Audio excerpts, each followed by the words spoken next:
बस हम थोड़ा सा और करेंगे, फिर मैं आपको प्रैक्टिस का टाइम, दो प्रैक्टिसेस करनी है। चैटबॉट वाली आखिर में करेंगे ब्रेक के बाद, और ब्रेक तक जो हमने अभी पढ़ा है उसकी प्रैक्टिस करेंगे। तो मुझे एक चीज कभी समझ नहीं आई। अभी समझ लें, अगर मेरे से रिलेटेड होगी तो जरूर आएगी। तो मैंने आपको बताया विकिपीडिया जिस टॉप पर रैंक कर रहा है कीवर्ड के ऊपर, लेकिन मैं चाहता हूँ विकिपीडिया से ऊपर आए, विकिपीडिया से ऊपर आएगी कब? अभी बता देता हूँ कब आएगी। मैं अभी बताता हूँ वो कब आएगी। आ सकती है, क्या करना पड़ेगा आपको वो बताता हूँ। ये वाली टॉपिक जो है ना, वैसे हमने पहले लेक्चर में भी डिस्कस किया हुआ था, लेकिन वापस आ जाए इस पर। जी, वो भी आपको समझाता हूँ वो क्या है, फिर आपको याद आ जाएगा सारा। याद है पहला लेक्चर मैंने अली बाबा और दराज के कॉन्टेक्स्ट में कुछ बातें बताई थी, बस वही सरिस्ता। मैं कहा वही वाली कहानी है। एक वेबसाइट बनाए जो कि विकिपीडिया के लेवल की हो और उससे अच्छी हो, और उसी तरह उस पर भी एंट्रीज आ रही हो जैसे विकिपीडिया पर आती है, तो फिर आपकी वेबसाइट ऊपर आएगी। ये नहीं, वापस आ जाए, ये एक ही पेज है ना। अब मैंने इस पे क्लिक किया, खुल गया ये भाई, इस पे वापस आ जाए। बार बार एक ही पेज खुलने लगा हुआ है, ऐसे ही है। अब इस पे क्लिक करें, उसी पेज पे रिप्लेस हो रहा है, नया टैब नहीं खुल रहा। लेकिन अगर मैं ये चाहूं कि भाई नया टैब खुले, तो फिर मैं क्या यूज करूंगा, क्या यूज करूंगा? Underscore blank. इसका मतलब क्या हुआ, नया पेज खुलेगा। अब भाई वही पेज खुले नया पेज खुले, हमारा क्या कंसर्न है इसमें? हाँ, ये पॉइंट तो ये है ना सर। अब हम एक और एसईओ का स्ट्रॉन्ग फैक्टर डिस्कस करने लगे, and that is bounce rate. एक टर्म होती है बाउंस रेट। बाउंस रेट का मतलब क्या होता है, मतलब बाउंस करने का मतलब क्या होता है? भाई आपका बैंक में गए चेक लेकर, किसी ने आपको पेमेंट दी, उसने कहा भाई आपका चेक बाउंस हो गया, जाते ही बाउंस हो गया भाई। मतलब क्या हुआ? मतलब ये हुआ कि पैसे नहीं थे बैंक में।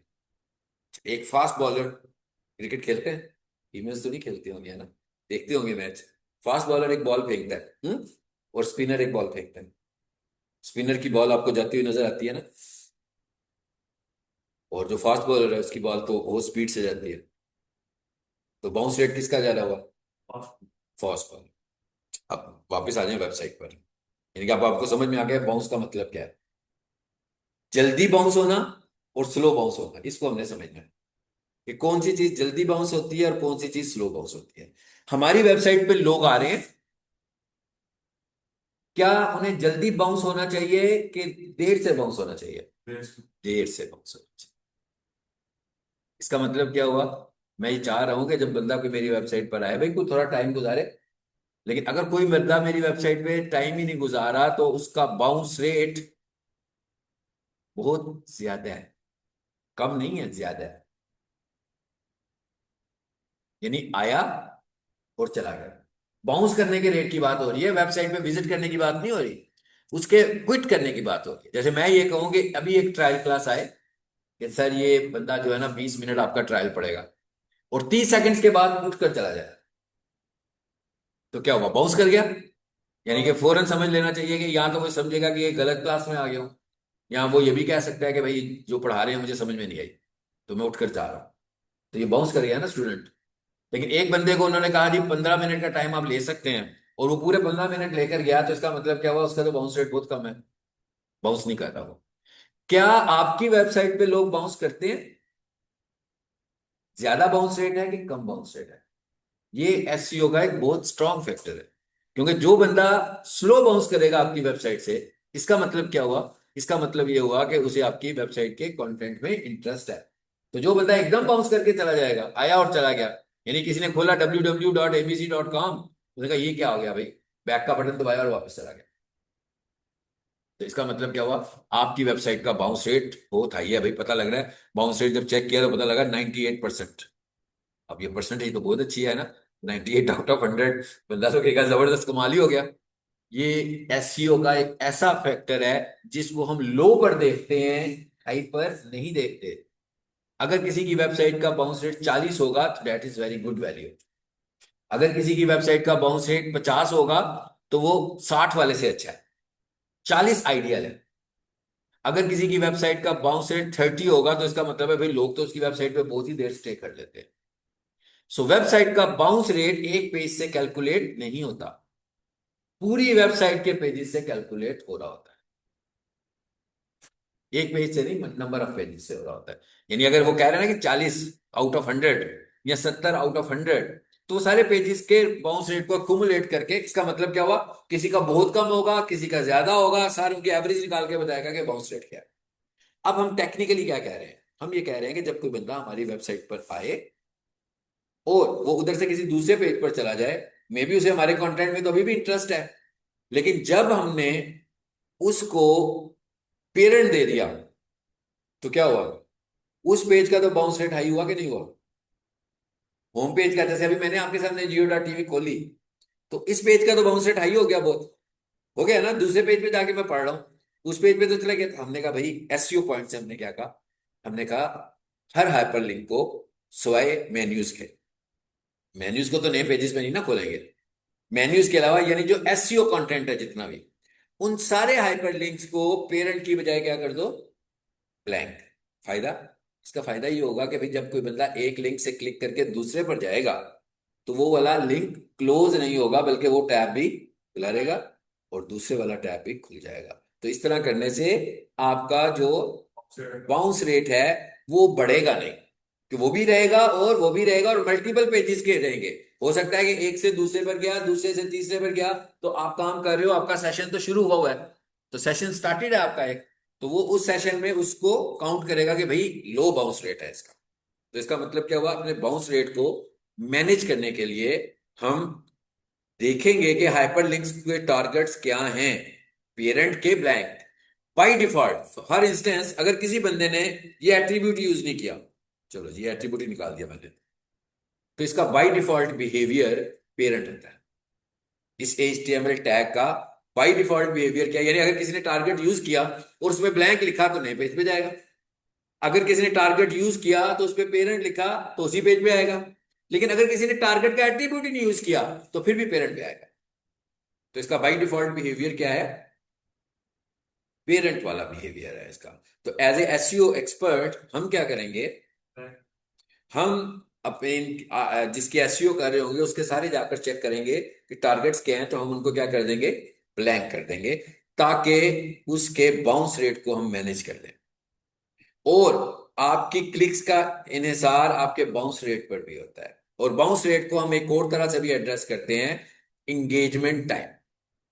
अभी उसकी उल्ट टर्म है, बट काम इसका भी वही है। यानी आपकी वेबसाइट पर एंगेजमेंट टाइम अच्छा है कि नहीं है, तो कोई बंदा बाउंस नहीं कर रहा, तो इसका मतलब क्या हुआ, एंगेजमेंट टाइम अच्छा है।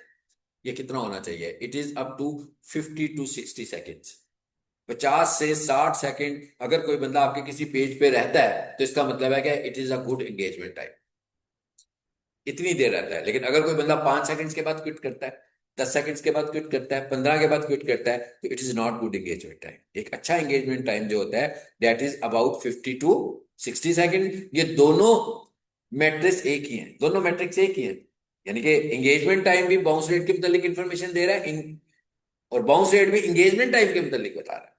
यानी अगर बाउंस हो रहा है तो एंगेजमेंट कम है, अगर एंगेजमेंट हो रही है तो बाउंस रेट कम है। तो यानी दोनों चीजें एक ही हैं, मैं बताने का अंदाज मेरा मुख्तलिफ है, लेकिन दोनों चीजें एक है। बाउंस रेट भी एंगेजमेंट का मैसेज दे रहा है, एंगेजमेंट भी बाउंस रेट का मैसेज दे रहा है। ये कहां पता लगता है, ये हमें गूगल का एक और टूल है, उसको भी हम देखेंगे, गूगल एनालिटिक्स। वहां पे जाकर हम देख सकते हैं कि हमारी वेबसाइट का बाउंस रेट कैसा है। ठीक है, चलें जी, ये भी हो गया। इसके अंदर भी सेम वही एक एट्रीब्यूट है, कौन से वाला, टाइटल। पढ़ा था ना अभी थोड़ी देर पहले, टाइटल, तो लगा दूं मैं वही, सोफा क्लीनिंग सर्विसेज। यूआरएल क्या है भाई, वेबसाइट का यूआरएल दे दें। और अगर मैं यूआरएल नहीं दूंगा तो क्या होगा, मैं ये लिख दिया। इसका मतलब क्या होता है कि हाइपरलिंक बना दो but there is no URL, just for practice session. यानी कि आपने प्रैक्टिस करनी है कि किसी चीज को यूआरएल दिखाना भी है, but that URL does not exist, लगा लें। But it is not good practice for online websites. ये ऑनलाइन वेबसाइट पे लगाएंगे तो इसका तो मतलब है कि आप यूजर्स को थोड़ा सा धोखा दे रहे हैं ना। कह रहे हैं कि ये यूआरएल है, बट वो यूआरएल नहीं है। तो गूगल इस चीज को पसंद नहीं करेगा एसईओ के पॉइंट से। But for offline practice session ये लगाएंगे तो इसका मतलब क्या होगा, वो इसको यूआरएल डिक्लेयर करेगा, but there is nothing to follow. खोलेगा कुछ भी नहीं, क्लिक करेंगे कुछ भी नहीं होगा, बट यूआरएल होगा। ठीक है। नहीं जी, अब हमने लगा दिया। अब आपका क्या ख्याल है, दोनों लगाना चाहिए कि एक लगाना चाहिए? एक ही लगाना चाहिए ना। ये तो मैंने सिर्फ आपको समझाने के लिए लगाए थे कि दो होते हैं। हो गया। ये जी टैग खत्म हुआ, बट बात अभी खत्म नहीं हुई। ठीक है, इसको अलग अलग कर लें ताकि आपको खिचड़ी पकी हुई नजर ना आ जाए। ब्लैंक मैंने ब्लैंक क्यों किया हुआ है? ब्लैंक उसको हटा देना। क्यों हटा दिया? दो ऑप्शन है ना, ये कर लो या ये कर लो। पेरेंट को पेरेंट का मतलब क्या था? अभी मैंने स्टोरी सुनाई थी ना सारी पेरेंट। Very good. आप यहाँ पर भी और कॉमन रूम में भी जाके दिखाएं, मुझे बताएं फिर मुझे आप नजर आती है कि नहीं आती है। दो कामों में एक काम कैसे, दो एक वक्त में मतलब दो काम क्या? अब ये भाई साहब उठ के बाहर चले गए थे, इन्हें पता नहीं मैंने क्या किया, मुझे पता नहीं ये कहाँ थे, नहीं था ना। जितना मर्जी एक्सपर्ट हूँ यार मैं, 90 से पढ़ा रहा हूँ, कुछ नहीं मसला, मुझे नहीं पता ये कहाँ थे। हाँ, और उन्होंने वेब डेवलपमेंट की हुई है, उनको भी नहीं पता कि मैंने क्या पढ़ाया, ऐसी है ना। तो भाई मेरी नजरों के सामने ही नहीं है, मैं क्या बता सकता हूँ। एक वक्त में एक ही काम हो सकता है ना, मैंने कहा एक वक्त में एक ही काम हो सकता है। ब्लैंक का मतलब क्या है कि न्यू विंडो, पेरेंट का मतलब है उसी विंडो को, क्या बेचारे को परेशान कर रहे हो उसको, यार क्या करूं मैं, किधर जाऊं? साथ कह रहे हो ब्लैंक, साथ कह रहे हो पेरेंट, ये ब्लैंक का पेरेंट का दोनों ऑप्शन अल्टरनेटर, मैंने इसलिए दोनों बड़ा स्लैश लगाया था। ठीक है। आपको कहा जाए भाई नेपटेक का कोर्स 1 बजे क्लास टाइम है, आपको दो क्लासेस मिल गई। डिजिटल मार्केटिंग की भी मिल गई, शॉपिफाई की भी मिल गई, दोनों क्लासें 1 बजे शुरू होती है। क्या करोगे? फोन सुनने के बाद बाहर जाएंगे, दूसरी क्लास लेकर आएंगे, फिर उधर से फोन सुनने के बाद इधर आ जाएंगे, क्या एक ही लेंगे ना यार, दोनों क्लासें इकट्ठी कैसे ले सकते हैं? ऑप्शन है ना। हाँ, अगर आपसे कहा जाएगा एक 9 बजे, एक 5 बजे, एक 7 बजे, फिर तो आपके पास चॉइस है कि आप कौन सी मर्जी ले लो। तो जब भी जहां स्लैश आ रहा है इसका मतलब है दिस एंड दिस, और वो दिस एंड दिस को मैंने इतनी देर लगा के एक्सप्लेन किया है। सर आपने कहा बोर्ड के अंदर हाँ, नहीं नहीं नहीं, देखिए मैंने पहले क्या कहा था कि जब मैं वर्ड बोलूँ ना सिंटेक्स, सिंटेक्स का मतलब क्या होता है कि ये सिंटेक्स है, ये यूज नहीं है कि इसके अंदर ये होगा ये होगा ये होगा। मैंने चॉइस बताई कि क्या क्या होगा, वापस ले आए उसी शक्ल को, स्टोरी को दोबारा वापस ले आए, ऐसे मैंने लिखा था। ये देखें क्या मतलब, एhref में क्या आएगा, वो वाला लिंक जहां हमें जाना है उसको हम क्या बोलते हैं, यूआरएल। अब ये लिंक कोई भी हो सकता है, आपके लिए कुछ और होगा, आपके लिए कुछ और होगा, आपके लिए कुछ और होगा, जो सा लिंक आप फॉलो करना चाहते हैं वो लिखें। फिर मैंने क्या लिखा, टारगेट्स दो हो सकते हैं, दिखाए थे ना अभी खोल के मैंने कहा टारगेट्स दो हो सकते हैं। पेरेंट, पेरेंट का क्या मतलब है, कौन सा टारगेट है? Same same page.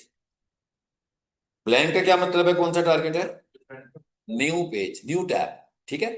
अब लाजमी बात है कि जब मैं दो बिल्कुल मुख्तलिफ काम बातें कर रहा हूं तो दोनों में से एक वक्त में एक हो सकता है, एट द सेम टाइम दोनों नहीं हो सकते। और मैंने आपको शायद ये भी बताया था कि इसका बाय डिफॉल्ट बिहेवियर क्या है। अगर बाय डिफॉल्ट बिहेवियर का मतलब क्या हुआ, ये मैंने टारगेट यूज ही नहीं किया भाई, टारगेट का एट्रीब्यूट लगाया ही नहीं, और लिंक पे क्लिक कर दिया, तो क्या होगा, क्या होगा? सेम पेज, यानी कि उसी पेज पे रहेगा पेरेंट। ठीक है ना, पेरेंट ही होगा, फिर वो पेज नहीं बदलेगा।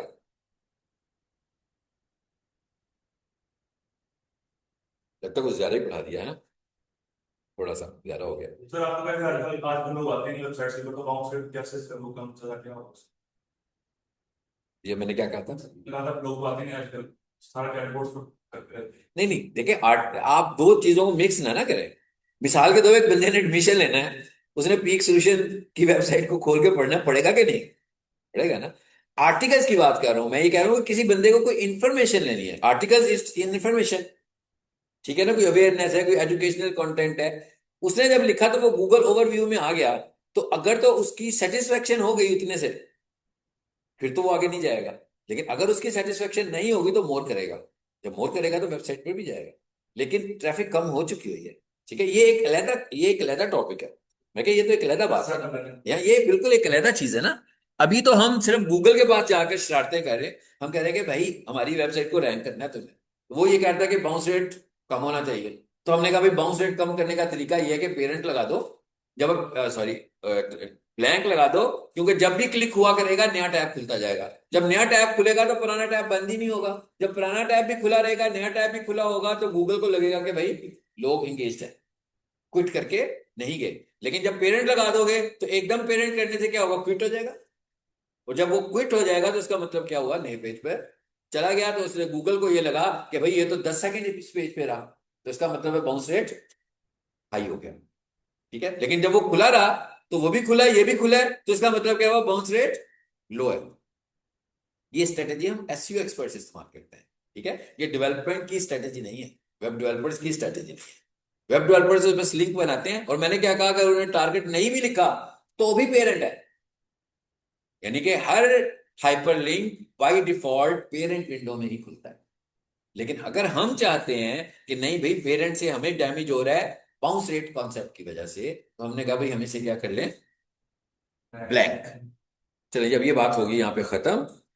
अब यहाँ पर क्या आएगा, यूआरएल। अब यूआरएल क्या हो सकता है, अगर तो मैंने इनकी वेबसाइट पे जाना हो, मैं लूंगा https://sofa-cleaning-services.com, भाई जो भी वेबसाइट का यूआरएल है। ठीक है, यहाँ पर वो लिखेंगे। लेकिन अगर आप एक प्रैक्टिस सेशन कर रहे हो कि भाई एक यूआरएल जस्ट आ जाए, तो आप यहाँ पर ये लगा दो, ये लगा दो। इसका क्या मतलब हुआ, इसका मतलब हुआ कि ये हाइपरलिंक है बट नॉट फॉलोएबल है, जस्ट क्लिकेबल है। क्लिक होगा, कुछ भी नहीं होगा, कहीं भी मूव नहीं करेगा। अब टारगेट क्या है भाई, टारगेट में एक ही ऑप्शन है, एक ही ऑप्शन है। ठीक है ना, आपसे कहा जाए शॉपिफाई का कोर्स ले लो या डिजिटल मार्केटिंग का ले लो 1 बजे, तो आप इन दोनों में से कोई एक लेंगे। देने वालों के पास तो दोनों है ना। तो हमने कहा भाई हम किसको लेंगे, इसको लेंगे, ब्लैंक। ठीक है। अच्छा, उसके बाद आगे क्या आ गया जी, टाइटल। ये क्या है, जिस तरह हम इमेज पे माउस रखते थे तो मैसेज आता था, इसी तरह हाइपर लिंक के टेक्स्ट पर माउस रखेंगे तो मैसेज आएगा। अब मैंने एक वर्ड बोला हाइपरलिंक का टेक्स्ट, मेरा ख्याल है सबको समझ होगा कि हाइपरलिंक का टेक्स्ट क्या होता है। यानी कि जिसे क्लिक करते हैं तो फॉलो करते हैं, हम दूसरे पेज पर चले जाते हैं। तो अभी तक तो हमने वो बताया ही नहीं, नहीं बताया ना, आप देख रहे हैं। अभी तक जिसको मैं कह सकता हूं कि क्लिकेबल टेक्स्ट है ही नहीं है, इसके अंदर कहीं पर भी क्लिकेबल टेक्स्ट अभी नहीं मेंशन, इसलिए कि क्लिकेबल टेक्स्ट यहां नहीं होगा। क्लिकेबल टेक्स्ट हाइपरलिंक के टैग के बाहर आएगा। क्या है, क्या होना चाहिए जी इसका, यही होना चाहिए ना, एसईओ फ्रेंडली, ऑब्जेक्टिव वाला होना चाहिए। अब बार बार तो सोफा क्लीनिंग सर्विसेज भी तो नहीं ना लिखेंगे। अगर 10 हाइपरलिंक्स लगा दिए तो हर हाइपरलिंक को सोफा क्लीनिंग सर्विस करेंगे तो ये एसईओ की फिर वायलेशन हो जाएगी। यानी हर हाइपरलिंक को नया नाम दोगे, but poor names are click here, follow us, इस तरह के नाम अगर रखे होंगे तो ये एसईओ फ्रेंडली नाम नहीं है। आपके पर्पस के नाम होने चाहिए कि कॉल टू एक्शन मैसेज मिल रहा हो किसी को कि उसे यहां पे क्लिक करना चाहिए ऑब्जेक्टिव के साथ। तो यहां पर क्या होना चाहिए, आपका कीवर्ड होना चाहिए, यहां कोई कॉल टू एक्शन होनी चाहिए। यहाँ कॉल टू एक्शन का क्या मतलब है, कोई बंदा पढ़ रहा है, अब उसको इंटरेस्ट है कि उसको और डिटेल्स चाहिए, तो कोई ऐसा मैसेज होना चाहिए जो कीवर्ड से किसी ना किसी तरीके से रिलेट करता हो। लो जी, हमने लगा दिया। और अब इसको एंड करना है हमने।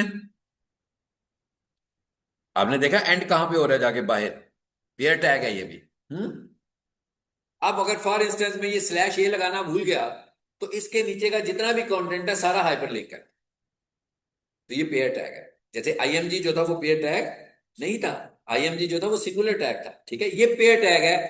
हेडिंग स्ट्रक्चर पेयर टैग्स है, बोल्ड पेयर टैग है, स्ट्रॉन्ग पेयर टैग है, पी पेयर टैग है।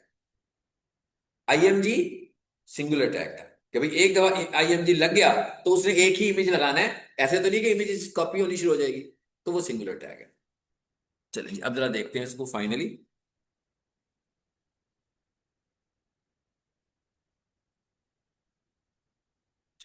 कहाँ है जी हमारी फाइल जिस पे हम काम कर रहे थे, ये बन गया वो हाइपरलिंक। अब ये वाला क्या है, नो फॉलो है ना, एक तरह से कुछ भी नहीं है इसके अंदर। कुछ होगा तो आगे जाएगा ना, लेकिन इसमें कुछ है ही नहीं। ठीक है, या ये वेबसाइट का यूआरएल दिया हुआ है, मैंने यहाँ लगा दो यार इसको। चलो, कंट्रोल C।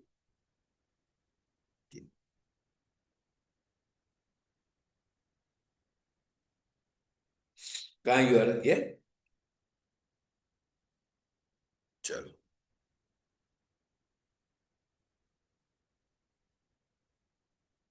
ब्लैंक का जो स्लैश आई, ये ब्लैंक का जो स्लैश आई। बिल्कुल ये गलत है। चलो ठीक ठीक हो गया, गुड। अब जरा सेव करें इसको, अब इसको रन करें। वो that is all the part of syntax. ठीक है, मैं आपको पहले समझा रहा था कि इसमें ये भी हो सकता है, ये भी हो सकता है, ये भी हो सकता है, लेकिन जब मल्टीपल ऑप्शंस होंगी तो आप एक वक्त में तो एक ही ऑप्शन को यूज करना चाह रहे होंगे। और हम कभी भी ब्लैंक को यूज नहीं करना, पेरेंट को यूज नहीं करेंगे एसईओ के पॉइंट ऑफ व्यू से। ठीक है, चलिए अब इसको जरा रिफ्रेश करें।